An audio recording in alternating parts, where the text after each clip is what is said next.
Hi, I'm Gary. And I'm Adam. And we're two dudes. Reviewing the latest Avengers movie. No, Gary. We're picking. We're two dudes picking.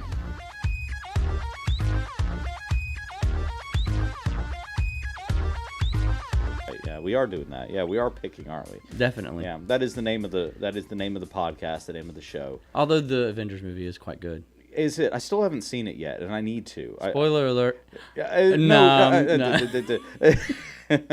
Yeah, that's the thing. You know, I think that you're allowed like a week before like spoilers. You know, so you know people say, "Oh, spoiler alert." Well, have you seen it yet? No. Well, it's been 4 months since it's been out. That's not a spoiler anymore. Not a spoiler That's anymore. your lazy butt just sitting on the couch waiting for the DVD to come out. It's common knowledge at that point. Exactly. I'm with you. You spend a little bit more money and go see it in the theater like everybody else, and then therefore you won't have to worry about spoilers. That's right. And there's some movies you have to see in the theater. I mean, and that ranks as one of them. I mean, absolutely. Yeah. You see every Star Wars movie in the theater. You know, to see it on DVD. I don't care what kind of setup you got at home, unless you got like a full movie theater setup.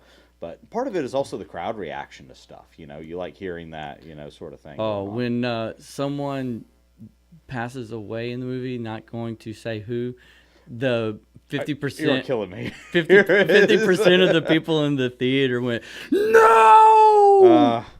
Well, and it wasn't the person you thought it was going to be. Okay. Well, that's good, I guess. Well, I mean, how can you not know by now at this point in time, 18 movies later, that someone's going to die in the big fight with Thanos? Well, say eventually, I would imagine that would be the case, yeah. And, there are certain actors that have said they don't want to do this anymore, so I can imagine that helps right into the storyline a little bit, too. Absolutely. So I'm not ruining anything by saying that little segment. That's true. I will forgive you. Absolutely. So go see it next week so that we can actually talk about it. Okay, all right, I can do that. Well, yeah, I'll see what I can do. Maybe catch a matinee on Make it or happen. something like that. $5 Tuesdays.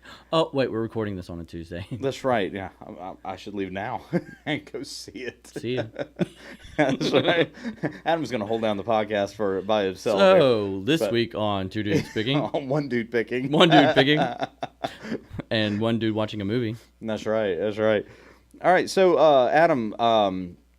What's you drinking this week? I am drinking a Yingling Golden Pilsner. Nice, refreshing beer for the warmer temperatures that we're getting here in middle Georgia.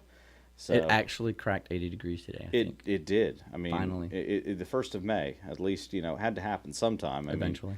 For the fact that, it's been cold. We've had snow this year, all these other things. I was really ready for warm weather so I can take the doors and the top off my Jeep, like, for maybe a couple of days. And keep them off, too. And keep them off, because it is a pain in the butt to actually take them on and off sometimes. I believe it. Oh, yeah. So, but it's a labor of love. So what about you? What are you drinking there? Good old Barks root beer. Barks root beer. Good. Awesome. It's good since 1898. Oh, okay. Well, I got you on that one. 1829. Oh, Yingling, a couple of decades. America's oldest brewery. But both products made in the USA. About good 80 years before mine. Yeah. Well, I guess you had to get the beer out before you could get the root beer out. Maybe it was after the Civil War. I don't know. Maybe it survived. Cheers. Cheers to that. So, what's going on today? Well, today I think that we need to talk about customer service. Okay. Yeah, customer service and how it relates to selling things on eBay. There are a lot of theories about customer service. There's a lot of ideas that float around. And, if you watch other people's videos, they'll give you all kinds of different hints and tips on what they think customer service means and how they go about doing the different tasks that they do to keep their customers happy. And while we talk about this, I just sort of want to keep this question in mind. Does customer service matter in today's online shopping world as much as it does in, say, the retail world, where you don't necessarily see a face, you see a screen name that you probably won't remember, that there's no real connection to. You don't have the face-to-face, person-to-person emotional contact with them. Yeah.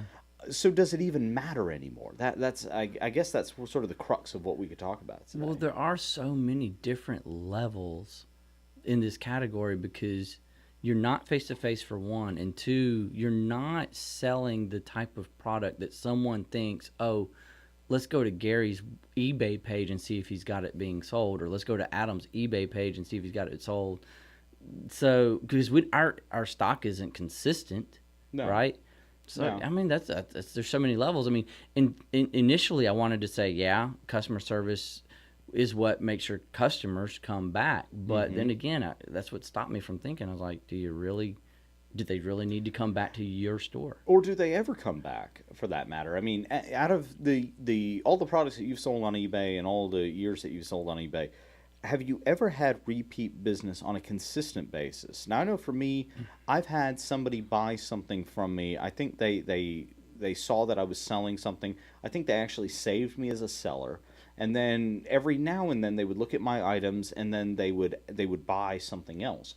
But I don't think that that had as much to do with my customer service as it did with the product that I was offering that they wanted. And the price that you were And offering the it price at. that I was offering, exactly. Because, if you think about it, I'm not really doing anything outside of my obligation to fulfill their order within this amount of time, get it to their house in one piece, in the condition that I described it in, and then we're done. Transaction closed. We're good. There's no warranties. There's generally no returns for that matter. If you don't offer returns. Yeah.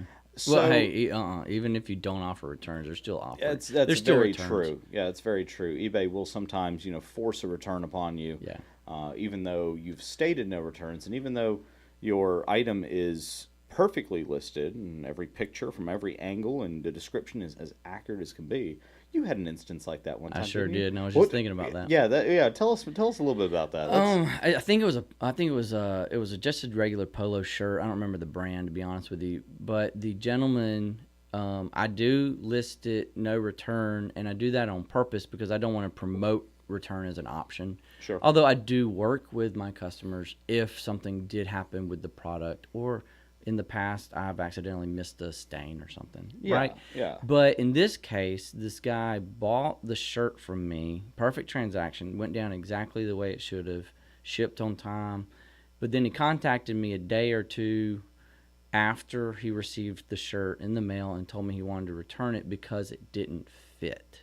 Mm-hmm. And I'm very torn about that. I'm Sure. torn because I listed the product with sizes. Mm-hmm. I listed it with measurements. Right. I listed it as pre-owned, so one could think that, oh, I remember this was a cotton shirt. This was a 100% cotton shirt. Mm-hmm. So it's pre-owned, so it's been washed. It's any shrinkage that's going to happen. Sure. It's already have shrinkage. Sure. Significant shrinkage. But so I gave the exact measurements under the armpits and the cuff. I'm sorry, from the collar to the tail. Mm-hmm. But the guy still returned it because it didn't fit. And the reason why I'm torn about this is because I'm thinking I gave him everything he needed to know if it was going to fit or not before he bought it. But on the other hand, I'm thinking when I go to like Kohl's, I just assume the sizing.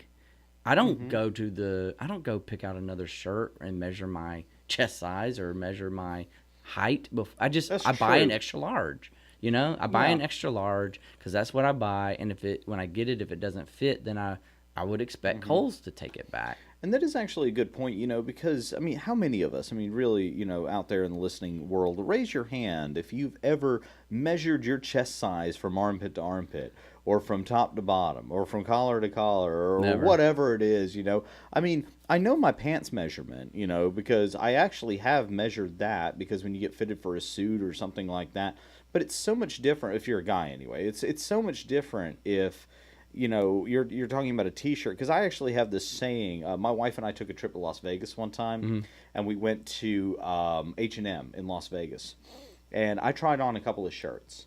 These shirts were extra large. For those of you who aren't seeing the video portion of this, which there is a video portion of it on YouTube, click subscribe, like when you see the video. I am not a huge guy. I am about 185 or so, 190, depending on how good lunch was that day. And I'm about 5'9" or so. I'm not a huge guy. Extra large in every other shirt that I've worn swallows me up. It's big. I typically wear a large, sometimes a medium, depending on who makes the shirt. I went into H&M and you would have thought that I was wearing Under Armour. an 'Cause it was so extra tight? large shirt. Yes. So I've come up with this idea It was that an there Under is. Armour compression shirt. It may as well have been. Yeah, it was, except it had buttons in the front. Super skinny, athletic, tight fit. Yes, that's right. The California large, as I call it. Because everybody in California eats hummus, and and this is why they're all slender. So was it nice and tight? Yeah, to say the least. To say the least. So I may have had to call my wife to assist me in getting it back off, Man. peeling it back off. I can't feel the blood rushing to my Oh head. yeah, oh yeah. So it's one of those things where size is going to be very subjective based on the shirt. But again, I don't know my measurements. I try on. Yeah. And that's kind of the thing is that with eBay. Hold on. I mean, I know my yeah. measurements because I wear suits. Okay. Sure, I've right. measured it because of a jacket size. Yeah. And your collar because you got to wear a tie. You know what size collar you need for the tie, right? Yeah. But that's shoulders for the suit jacket. Mm-hmm. That's not chest size, so that's not armpit to armpit. Right. So there are some sizes I do know when it comes, because I've had to measure myself when it comes to fitting clothes. Mm-hmm. But maybe we don't measure the right measurements on our shirts. Maybe not. And I mean, the other thing too is that it's the same with shoe sizes. I mean, shoe sizes, in general, I wear a 10 to a 10.5, just depending. However, there are some shoes I've worn as low as a 9.5. There's some I've worn as much as an 11. It just all kind of fluctuates. And the problem with that is that, it's really up to, the whole caveat emptor, let the buyer beware. Yeah. You're purchasing something unseen, untried on from a site that says you can't return it, but you still bought it. Yeah. At what point does my obligation stop? And with your case, you gave every possible piece of information.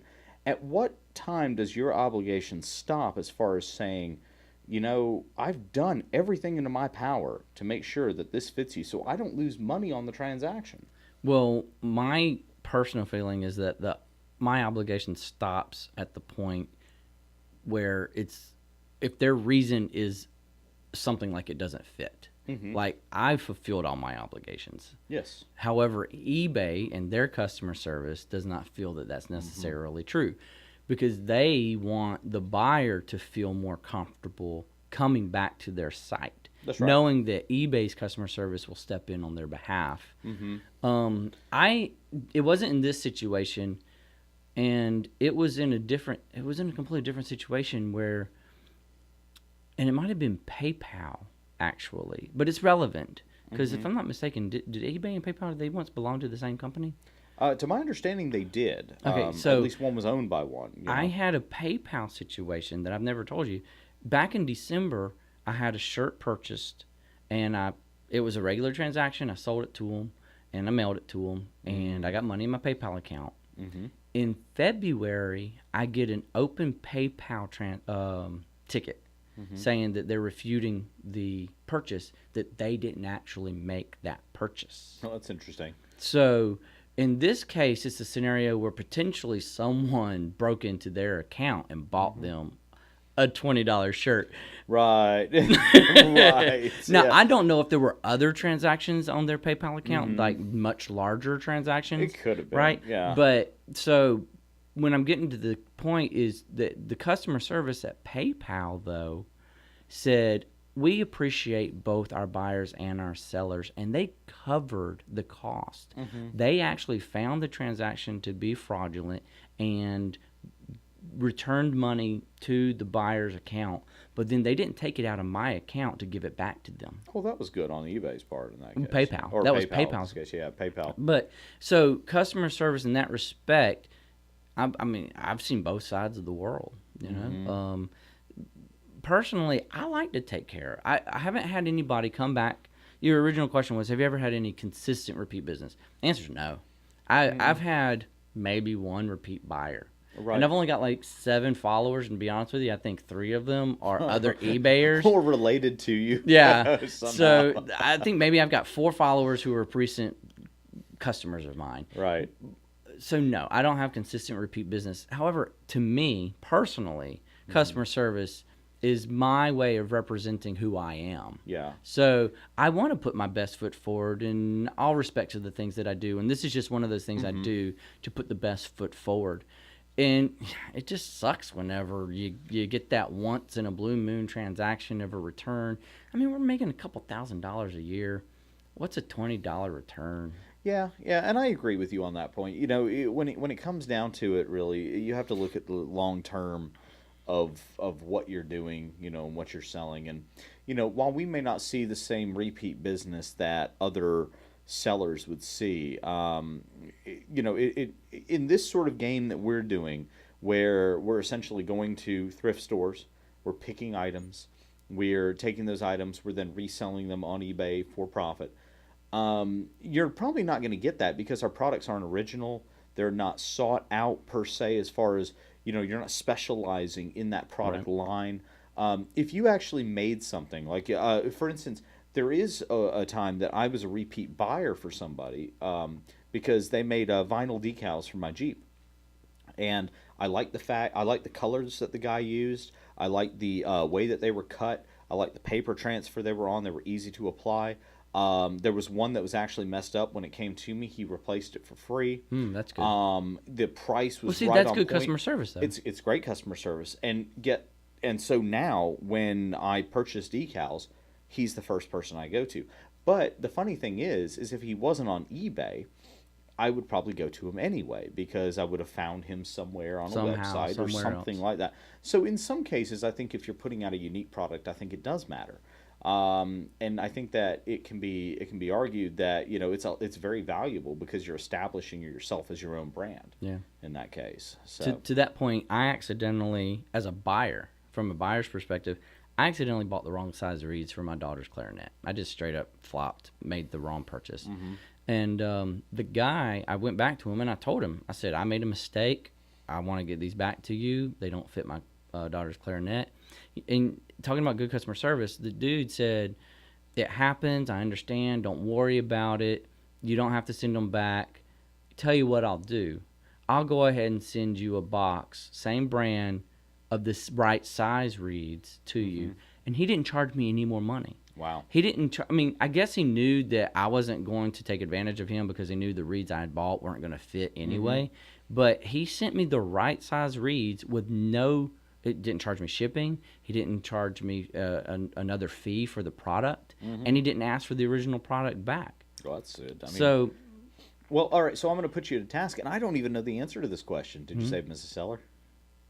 I did. I Okay, did, and the okay, reason good. was because we're in Georgia, and he's in Georgia too. Oh, okay, So I know perfect. that shipping is going to be significantly cheaper, and he was charging free And shipping delivery will anyway. be very quick and, as well, and yeah. delivery will be very quick. But yeah, I did save him as a seller, and good. and it was because if you go to buy if you go to buy reeds at a local place, they're going to charge you twice as much as this yeah. guy would have on eBay. And I've been to a local place and I've bought reeds, but Mm-hmm. and I like the guys locally, but you know what? I told him straight up. I said I can get the same exact reeds on eBay for half the price, man. Well, I was going to say, speaking of that, and I know this is probably going to tangent off a little bit. It's like you always hear these people say, shop local, shop local, shop local. The place, if I'm not mistaken, that you bought these reeds from is what, 50 miles Yeah. up the road It- from us? It's not far Not at far. all. South Atlanta. Right. So, in essence, he is local to a certain area, but It's not you a know- brick and mortar where you have to drive to. that's right. Well, here's the other thing too. If the brick and mortar guys were doing it right, then they would figure out a way to compete with that business. Put their and to eBay, put their store on eBay. yeah, put it on eBay and maybe have it to where you can pick up in store or something like that. I mean, Hey, if they did know- that, I would pick up in store. absolutely, yeah, absolutely. And they always talk about that the brick and mortar is sort of dying off for online transactions, and you see that there are a lot of companies that just aren't adapting. You see Blockbuster Video. Most recently, Toys R Us. Oh, yeah. Their On thing the way of wasn't- the dodo. Yeah, it wasn't as much that they couldn't adapt to the online transaction as the fact that they were so riddled with debt. Because they just weren't making the sales properly. Yep. Um, People would go that to they Toys couldn't R Us, check a expand. toy out, and then buy it for cheaper on Amazon or eBay. Yeah, that's right. And they couldn't actually expand themselves into that market where they could make their website desirable, easy to use, 2-day shipping like Amazon Prime or whatnot. Oh, did you know Walmart now provides free 2-day shipping? Really, I did not know that. It's not all products, Mm-hmm. but it's most products. Like I Yeah. haven't come across a product yet Mm-hmm. that doesn't offer free 2-day shipping. And no matter what you think of Walmart, I've worked maybe for Walmart before in the past. Not my favorite place I've ever worked, if I'm honest. However, I will say though that they're on the cutting edge of retail. So whatever you see happening at Walmart, wherever you hear rumors about Walmart doing, they are on the cutting edge of retail. The fact that they're about to make the cashier a thing of the past, Yep. except for very large orders, I could see, or you have 50 or 60 items that you want to Yeah. put on a belt or something like that. However, this idea of self checkout, has sort of started with Walmart, or at least it's ballooned under them, and other places are working to catch their way up to it. They have things, they make so many innovations, like the little motorized thing that drives shopping carts, from the parking lot. I mean, all of these are innovations that they look to save money, to make their business more efficient, and to be on that cutting edge of retail. Because have you used the Scan and Go, for example? No, but I've heard of it. I know at Sam's Club they have it. Yep. I want to say at Walmart they do. Although Is I that where you haven't can used scan it. the item, put it in your cart, and pay for it in the app before you leave and just walk out the store? Exactly. You skip the entire cat. So we talked about you have multiple items. Yeah, I've gone to Sam's before, and I've had an entire cart full where it's maybe 30 or 40 items, and we've scanned as we went. We paid it right there, and by the time I go to walk out the store, I show them my phone. They scan it from my phone, and I'm on my way to the car. Well, these fools are still standing in the line. So I got an IT security scare that it's a pet peeve of mine. Multiple, and I've never tried this one, so I'm going to speak generically. Lots of those type of apps want you to pre-save your like debit card or Yes. something in Yes, the they do. app, and that to me is a big security risk by Yeah. doing so. And the more apps you put it in, the more risk you're putting yourself out there. And I can definitely see that. Honestly, I think what it's going to take is it's going to take some intermediary similar to a PayPal to manage that for these companies to process that through to keep the transaction secure so that doesn't But happen. theoretically, it's encrypted, and what's on your phone is safe on your phone, and what's in their servers is safe on their servers, and the encryption's in the middle and all. Right. It's just got to be proven to me more. Oh, sure. I need to see less hacked database systems that, like, Target or Well, whatever. yeah. How about Equifax? Yeah. Equifax. You have a credit score, and guess what? It just got hacked. Boom. Yeah. So Hey, I wanted to jump on real quick on that Walmart train. yeah. Okay, so what's very odd for this conversation is customer service on eBay is not a face-to-face transaction, okay? But customer service in store obviously is. You were saying, did you say that person is a seller so you could go back to them? They're on eBay. They're virtual. Walmart, to me, has some of the worst customer service you've ever seen Yes. in a store. Translates over to their employment too. Yet Yeah. I continue to return to that store for convenience sake. And price. And, Which well, guess is that's part of I the consider convenience, part of yeah. that is convenience. So to me, the convenience, it's the closest store to my house with the largest selection of product, lowest price, and the least convenient part about visiting the store is they have 35 lines and only 2 of them are open. Yes. But I do not go to Target, but even though they may have all their lines open, because they're twice as far to drive, and their prices are going to be higher. That's right. That's right. The selection may not even be the same. It isn't. It isn't by a So, country mile. in contradiction to our whole "does customer service matter?"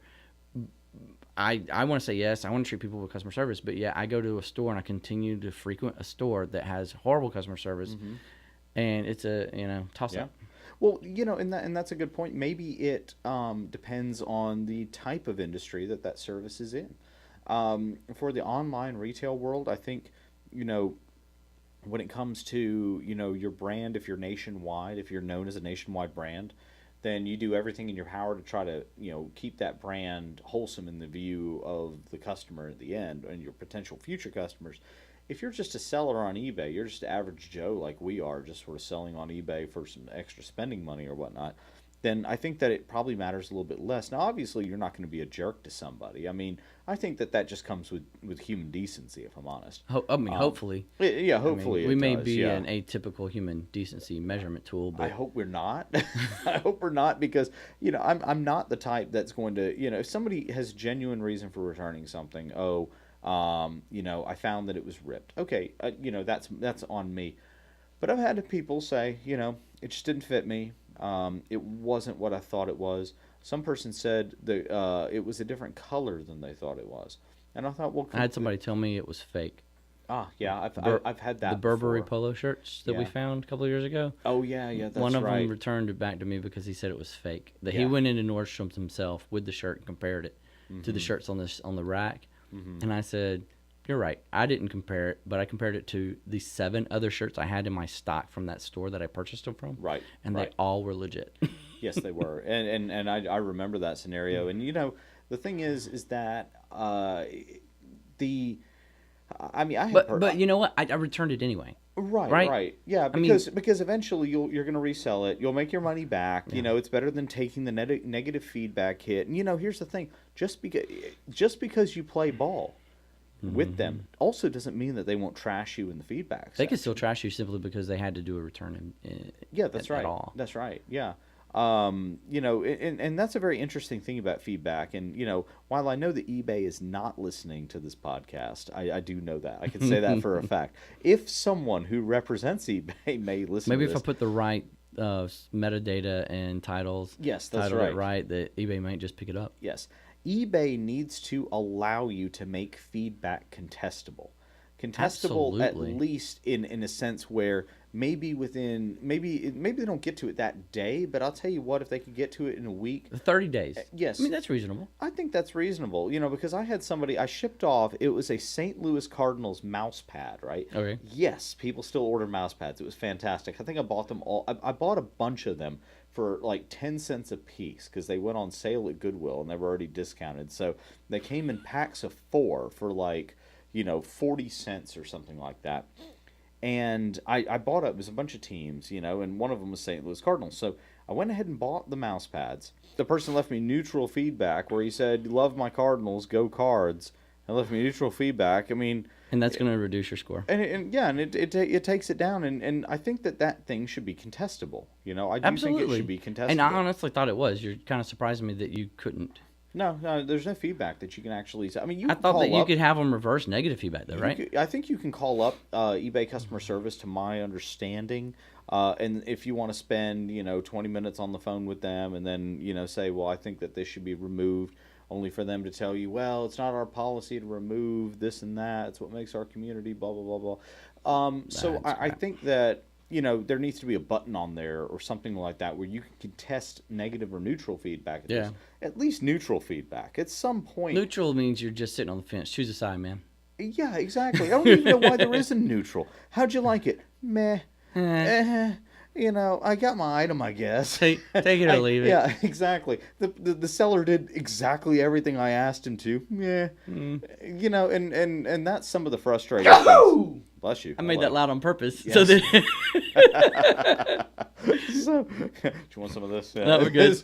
But yeah, and so it doesn't even matter, sometimes I think what you do, that there's going to be an element of folks out there that either A, aren't technically savvy as to what they're doing, they don't understand what neutral is and the impact that it has. And then there are some people out there just like to see the world burn. And they will leave you negative feedback just for the sake of doing it. just to be a jerk, And that's the thing. And I mean, it doesn't even matter what you do. I mean, you could package up your items like they're, hotel towels or something like that. You're ragging on me now, aren't you? Yeah, I am a little bit. Yeah, because yeah. this is one of your things, your shtick, isn't it? It really Yeah. is. It really is. And okay, so when I was graduating, when I got to be a senior in high school, I got a job at a very nice, at that point in time, it was nice, local clothing store. And it's out of business, but that's not the point of the story. But when I was there, I learned how manufacturers package their products as far as clothing is concerned. So I mimicked that. And then when my wife will order something online and it gets shipped from a store. I mean, like orders closed from Macy's or Kohl's or something like that, a reputable clothing store. I've paid attention to how is it shipped when it comes to me, and I mimic that. So I bought a folding board. I got like, I don't remember where I got it from, but I got like a pack of 500 pieces of tissue paper. Right. And I keep it in my bottom drawer over here with the folding board. And whenever I ship out a shirt, I put the tissue in the polo shirt and I fold it with the folding board so that, and I even buy the clear cellophane self-adhesive bags, and I buy the white plastic self-adhesive shipping bags. And when they get the product, I want them to think they just bought it from Macy's or they just bought it from Kohl's, because even though I'm not Macy's, I'm not Kohl's, I want them to have that impression when they get the shirt from me. Right. And in the past, I've gotten some pretty good feedback simply based on the way I package it. It's only happened really once where someone has actually told me, I love the way you packaged it up. It made me feel like I was buying a brand new shirt, although I knew it was pre-owned. Yeah. And then they said, let me know when you get more. I'll be sure to buy them from you. And ultimately, it was a Vineyard and Vines, what we sell, one of those good products. Yeah. The size is very specific. Honestly, at this point in time, I can't remember the size. But you know what? The guy didn't say me as a seller, but just the feedback and the he didn't. That wasn't feedback. That was a direct email. He emailed me directly to tell me all this, and that makes me feel like it's worth it. Well, I think that at that point, it's sort of an intangible benefit, isn't it? I mean, because if you looked at it as far as a business ROI, like you're looking at like return on investment for those non-business speaking folks out there, we say ROI in our day jobs all the time. Yep. If you look at your return on investment on that, you're paying for the tissue paper, you're paying for the cellophane. I mean, in theory, it's probably not weighing any extra, that it would actually cost you. 1 ounce. To be honest, yeah. 1 more ounce. So, but if that does tip you from 16 to 17 ounces, then you're in a whole different realm of packaging as far as cost goes. But very true. But, very true. If it's an option that you select, while I can't necessarily knock you for it, it's not what I do, because again, I look at the return on it as saying, would somebody actually save me as a seller doing that? Would somebody repeat business with me? Or am I just really spending money to impress people I'll never meet and I'll never hear from again? And I guess that's kind of where I'm at with it. I like to think that the people potentially read feedback to see if they're going to buy it from me or not. And that could. I mean, and I agree, when I buy stuff, feedback score is important to me. The percentage is important to me, and I generally look at that. Although I don't think that shipping it fast is good enough. Yeah. Although it's good, it's not good enough. Very true. And that's what I was talking about when I was saying I want to put my best foot forward. That's representative of who I am and what I believe in and what I'm doing for my customer, going as far as I possibly can to make them feel like they've bought a very good product. Right. Which, and again, I can't fault you with it. Right. I think it's just adding, different strokes for different folks. I'm adding some cost to my product overall. I mean, I can get 100 bags of cellophane bags. I can get 100 shipping bags. I can get like 500 sheets of tissue paper, and I think I've spent $20. Yeah. So I mean, it's not going to hurt you necessarily in the long run. I mean, how many of us have spent $20 on something and we've absolutely missed on it?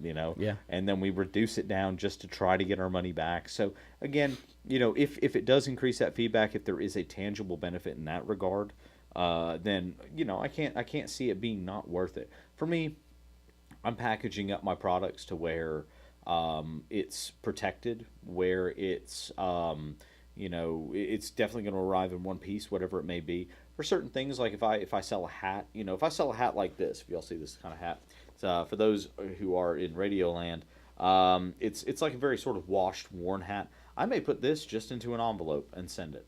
Because, you're not worried about the bill getting bent out of shape? No, not at all, because these bills are very resilient, and the postal service isn't going to do anything with it that it's where it's going to crush it down or anything like that. All right, so I'm sorry, I got to cut you off right there. Oh, go ahead. If you take a look at the hat I'm wearing, which is a duckbill cap golf hat, I bought it on Amazon. Yeah. It was supposed to be, I'm a Prime member, so it was supposed to be within 2 days. Yeah. Okay. This hat actually shipped from China. I'm going to throw that out there because it's important to the story. Took a week and a half to get to me. Yeah. Even though I'm a Which Prime is member. impressive for China, actually. Yeah. Well, okay, maybe Yeah. it is, but it came in a plastic bag. It had a piece of plastic to try to keep it to hold its shape Yeah. inside the main head part, I guess, of the hat. But the bill is all screwed. It's all messed up. It's been out. I had to reshape it myself. It was bent awkwardly. The right side was heavier Yeah. than the left. It was so. I mean, Because I've ordered it hats happens. and stuff It like happens. that. Yeah. USPS. I mean, they're not going to take care of your stuff. You're right. You've seen do not bend folders. I actually been out of shape I in the saw mailbox. I saw one today where it was a diploma and had a diploma on it. Do not bend, and the mail person had put it in a small mailbox, literally curved it around to put it in. It's just curved. It's not bent. That's right. Yeah, No that's creases. that's what they'll say. But honestly, though, I've never had that experience happen with it before, and it's just a matter of what's your level of faith. Here's the other thing. Let's also be realistic about the expectations with it. You just bought a hat from me for $12 on Yeah. eBay. A used hat, $12 free shipping. Yeah. You're getting it the way you're getting it. That's just how it is. Because if I, package it up, put it in a box, it's going to cost me twice as much to ship. My profit margin is lower. What I'm really spending money on is me shipping it to somebody. Don't worry. You can still send a box with a hat for less than 16 ounces, which is still first class. But it still jumps the price because the box will weigh twice as much as An envelope. with that. I'm with you. And to be honest, I've gotten nothing but positive feedback. But again, that's good. Different strokes, different folks. If that's what you want to do, I'm not going to knock you for it. I just know for me, I'm about a low cost model. Yeah. That's why I offer free shipping on a lot of my stuff. If you complain about my shipping, well, you bought the $10 hat on eBay, free shipping.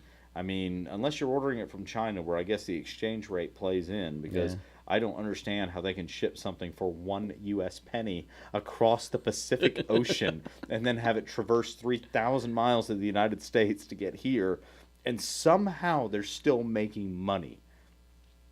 When it only costs you $2 for the product by itself. I've literally paid a penny sometimes shipped. A penny.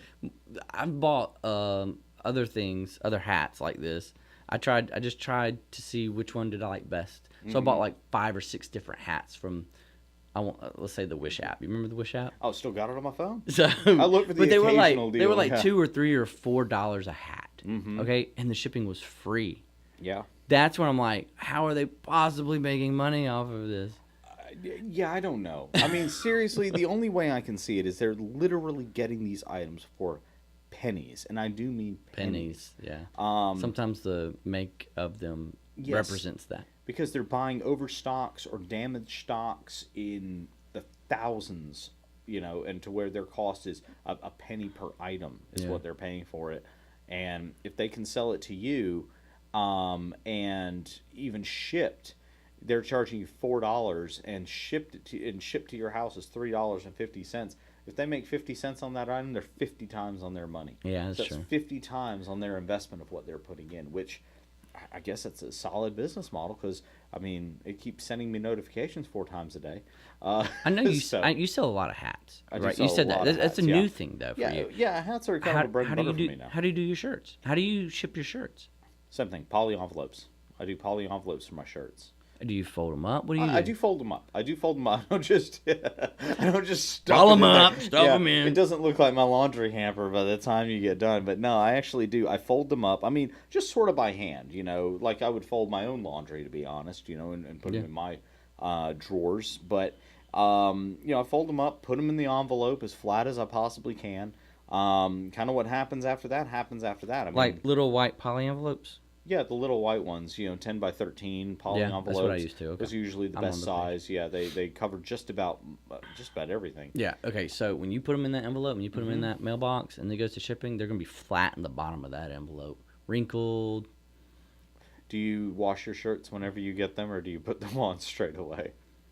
Most people are I'll going to wash throw them in the my washing shirts. machine. I'll right? wash my That's what I'm saying. shirts. So for the most part, and I think what we're doing is we're assuming that people care about certain things, and we're probably using our own biases and our own prejudices of More what we want to people see. are more inclined to point out the negative than they are the positive. That is very true. Okay, so if I got a shirt if I received a shirt that I ordered and it was just, it may have started out beautifully, but by the time I got it, it was just a rag in the bottom of a plastic poly mailer. I'd be upset. And the reason why I'd be upset was several reasons. The original person didn't take care of the product before they gave it to me. They just gave me crap that was in the bottom of a drawer or something. That's how I see it. You bought it on eBay. You bought it on eBay. I mean, here's the thing. It's, to me, if you want the boutique service, then order from a boutique, from Amazon that has a $10 billion shipping program. Yeah. You know, they're actually putting USPS out of business, aren't they? well, yeah, Donald Trump is extremely mad about that. Yeah, Yeah. So, which, you know, whatever. But yeah, like, no one uses bulk shipping. Let's don't go political. We're not. This would be a 10-hour show. But so the thing is that. For me, is that a thing? Like, oh, is it in the bottom of the poly envelope? Yeah. Sure, but the minute before it gets put in the mailbox, the mailman could sling it in there and it straightens itself back out. I don't know the forces. But like you said, you're going to open slide. it up. You're going to look at it. You're probably going to try it on, make sure it fits. And Yeah. if it does, you're throwing it You in throw the it in the washing the machine. dishwasher. In the You're throwing it in the dishwasher, washing yes. machine. So before, because You I do want that. some of this? No, Yeah, I'm just probably. kidding. May have had too much root beer. The I mean, yeah, everything I buy, no matter where I buy it from, even if it's in the store, it gets washed before I wear it. So Yeah. I see your point. Yeah, and that's kind of a thing, isn't it? You know, I mean, I think at the end of the day, I wonder if I put a sticker that says "been pre-washed," if they would do that. no, they wouldn't. They would still stick it in the washing machine. You know, the thing is too is like, I mean, we've all bought stuff on eBay. Probably the majority of the people probably listen to this have. I know you have. I know I Yep. have. Heck, I think I'm on eBay daily. You know, buying things, knickknacks here and there. Great way to up your feedback score, by the way. Oh, yeah. But when it comes to it, I think that describing the item more carefully, you know, like the old saying, tell them how the cow chews grass. If it's got a stain on it, if it's got a pick in it, if it's got this slight little fraying of the sleeve or whatever, tell them. And I think people are more appreciative over that. And when they get it, they're not necessarily concerned about how it came in the package versus, is this what I ordered? Yeah. You know, that kind of thing. And I think customer service can be viewed that way, is that when you're, you know, selling the product and you're describing it, you're taking pictures of it, that you're not trying to mislead the customer directly just because you want to make a sale. And, you know, that's actually translated into our picking these days, is we'll pick up a shirt off the shelf, and I mean, we thoroughly examine it for, you know, stains, tears, holes, whatever it is. Because there are times, and we've even said this phrase, I don't even want to fool with it. You Yeah, know? I said it today. You said it today. Yeah, you pick up a shirt. It's got a couple of stains on the back, and it's like, okay, yeah, you can shout that, and you can scrub on it, and you can throw it in the washing machine 3 cycles to see if it comes out. Not worth the money. And then at the end of the day, you say, man, I wish I'd never gotten into this, and I don't even want to fool with it because I used to put time into it. Yeah. And I learned the hard way, I guess you could say. Yeah, and I think that comes with the experience of it, dude. Yep. You know, is that you know what to pick, and you know when to, you know when to hold them, know when to fold them. It's Right. an old poker thing, right? I mean, in poker, every hand looks like a winning hand when you first start. Yeah. Or Every- you can turn it into one That's if right, you get yeah. the right. Oh yeah, if I just flop. bet, then the flop comes, Yeah. and I'm gonna make my 2 pair, even though it's a really really crappy pair, and all that. So every hand looks like a winner, you know. But in real life, every hand is more than likely a loser. You're not getting those diamonds in the rough, and what we're selling are the diamonds in the rough. Yeah.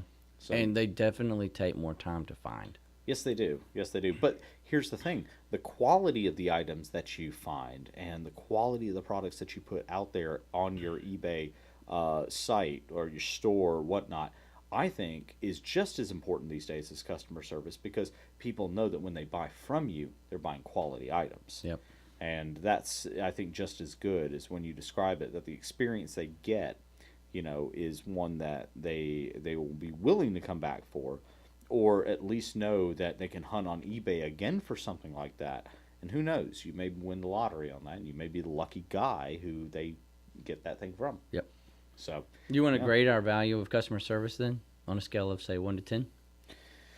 my value of customer service is, I think it's like a 6.5 when it comes to the online world, and especially online auction site Yeah. world.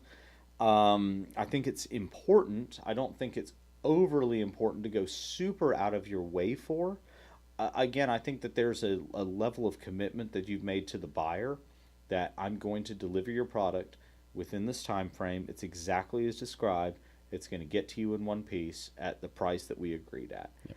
And as long as you fulfill those commitments, I think you're at a minimum fulfillment. Any issues that come up, I think, if you handle them respectfully. Here's another thing. Sometimes people get an item, it's not exactly what they wanted. I'll say, well, you know what? I'll give you 25% off, or I'll give you 20% of your money back. I'll give you 10% of your money back. You know, I don't want to deal with the return shipping. This guy obviously doesn't want to deal with the return shipping. It's close, but not quite there.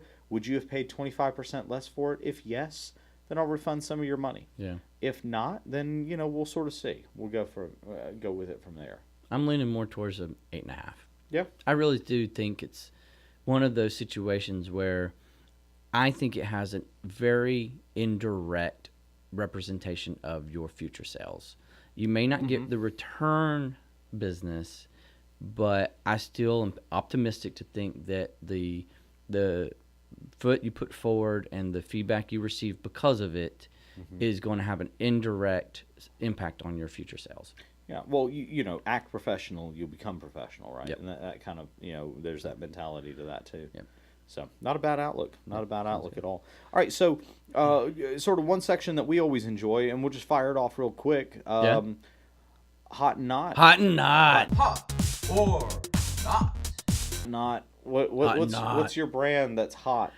I don't have a brand. I've got a topic. okay. I've got a general type of item that people need to be looking out for. Okay. Okay. So a few years ago, I personally witnessed it on another video. So I've just got to share this because it has hit big for me personally. Ceramic Christmas trees. Okay. Have you seen these? Yeah, you bought one time, and I've I bought remember three. I remember you showing it to me, and I'm like, what in the hell is that? It is okay. So they're from like the 70s, Right. Like late 60s, 70s era. It's in the Southern They're Living magazines. they're back in the ceramic. day, weren't They've they? got they'll have on the bottom of the tree who made them, and Okay. not necessarily a year, but some of them have like a brand name, like Atlantic Mold or something like that. They are various sizes, so just keep your eye open for ceramic Christmas trees. You're really hitting home if you can find one with the bulb, the electrical cord, and the little plastic pieces, the colored plastic pieces that look like bulbs or birds or stars or something that go into the holes on the end of each of the Christmas each of the stem, because if you don't, it'll be more difficult to sell it just as a tree. If you got all the working pieces, you'll get it's easier to sell that way, and you'll get more for your money. Not to say that you shouldn't look into buying the extra pieces online if you want to. It's very true. You'll yeah. end up making less though. Okay, so here, like percentage wise, you can probably make 75% more on a tree that has everything that goes with it than what you paid for it at Goodwill. Okay. So I mean, I've bought them for $4. I've bought them for $13. The most I've ever paid is $13.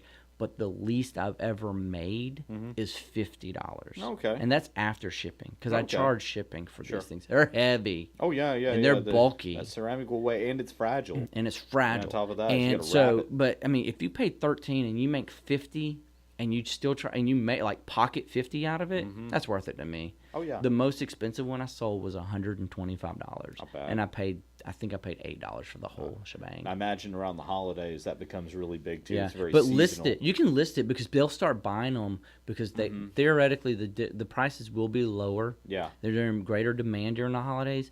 But you can, if you're the only one listing it around August or September, then they're the only thing people have to choose from, and they'll buy it from you. Yeah, it makes sense. If they're on the hunt for it, supply and demand, right? Yep, that's right. Yeah. So what about a knot? What about a knot? Man, just do not pick up Yingling. No, I'm just kidding. Pick up England. It's great. Yeah. I don't really have a knot, but if I were to, I didn't think about this very well. But honestly, you should stay away from. I'm gonna say Harley Davidson T-shirts have really flopped these days. Yeah, those used to be massively. I can't believe how profitable back in the day. how hard they flopped.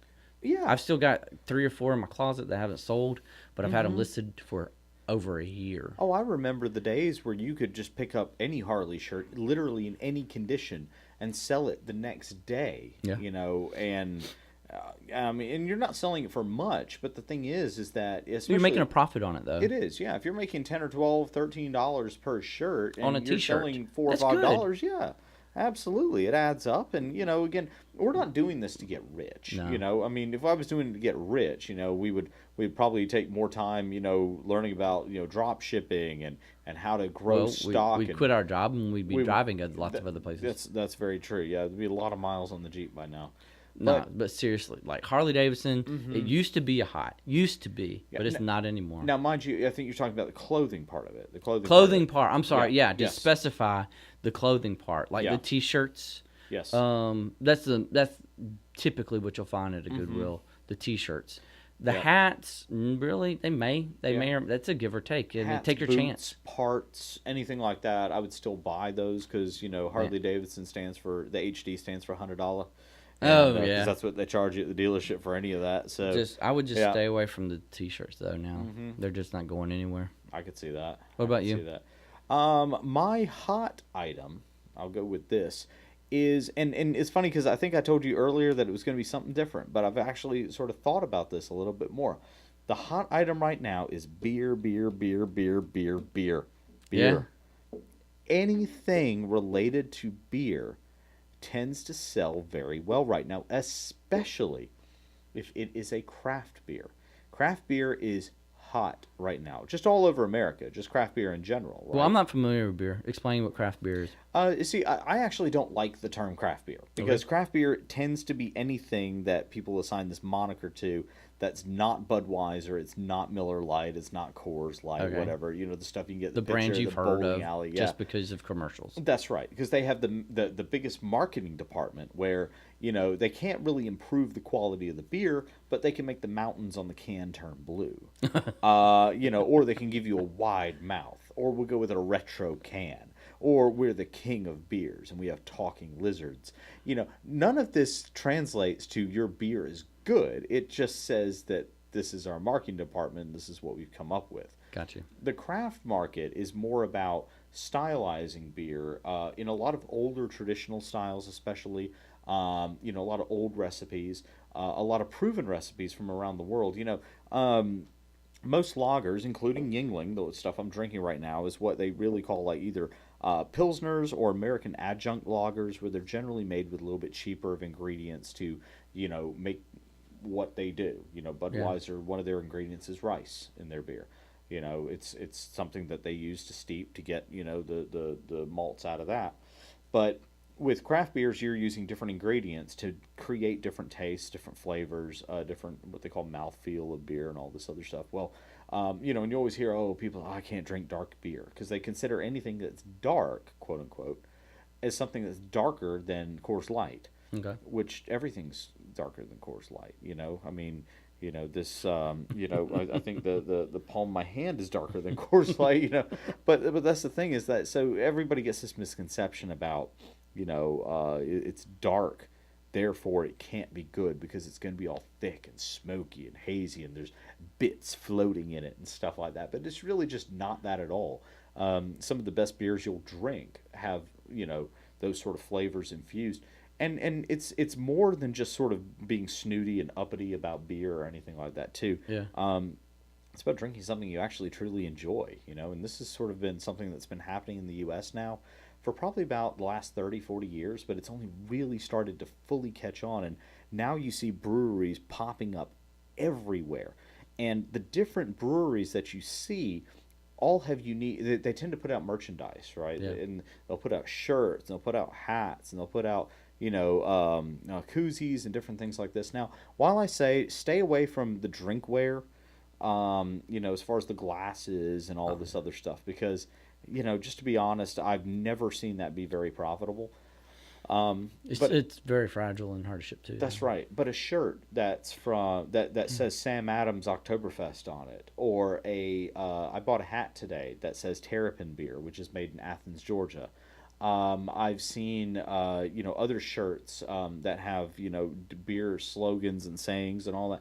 And people are going out and buying this because we talked about the whole thing about local. There's a whole movement to drink local where you sort of buck the idea that your brewery is part of one of these major breweries and you want to buy what's being made locally to your state or to your region or even your city.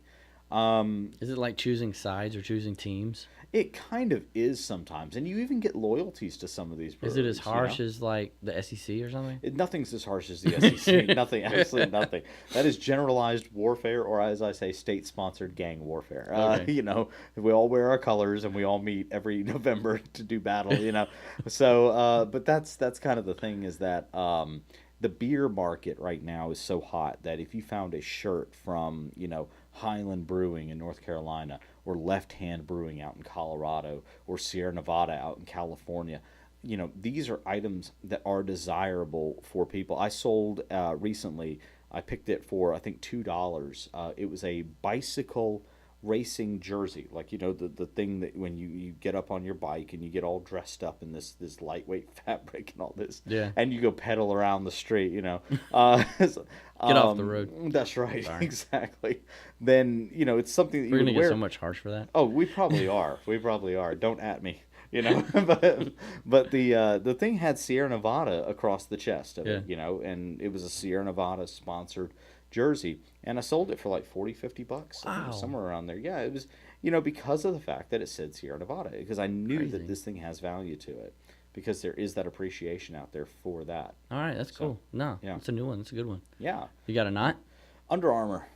Oh, How the mighty have fallen. They How have the mighty fallen. have fallen. We used to be able to pick up anything with that UA logo on it and Yeah. be able to sell it the next day for literally our asking price. It still teases me all the time though. It does, but the problem is, and maybe it's not necessarily the brand itself, but maybe it's the fact that every thrift store that you go into wants an arm and a leg for an Under Armour t-shirt. And I'm thinking, do you know what these things cost? Well, we've already got our own opinion about whether they should be special pricing anything that they get for free. And that's definitely going to be a podcast for the future. We could talk for an entire podcast episode on the special pricing that these thrift stores do and all that. So, Yeah. but So- we'll have to leave that one for the next podcast. So they've tagged on to Under Armour though. Yes, they have. And so if you want an Under Armour t-shirt that's been worn to the gym 500 times by some dude, with a pre-workout and those earbuds that whatever it is. If you want that shirt, it's going to cost you $6, Yeah. in that condition. And what honestly are you hoping to get out of that? Honestly, depending on if it's a t-shirt, you probably can't get Yeah. more than 12, Yeah. 13, 14 bucks. Exactly, and that was kind of back in the day. It's like we used to pick it for $2, sell it for $14. You're not making a massive amount of money on it. You're making a 10 spot on it. Yeah. However, it's sort of the flow. When you have Yeah, to pay $7 or $8 for it now. yeah, forget that. Yeah, there ain't no meat on that bone. But you know what's happening though? People are some other pickers though who do this, I guess, more than we do, maybe even for a living. They're disappearing somewhere. Yeah, they'll buy them up because for them, if they're making $2 profit, it's They're all in still a day's profit. work, right? Profit is profit. Profit equals profit.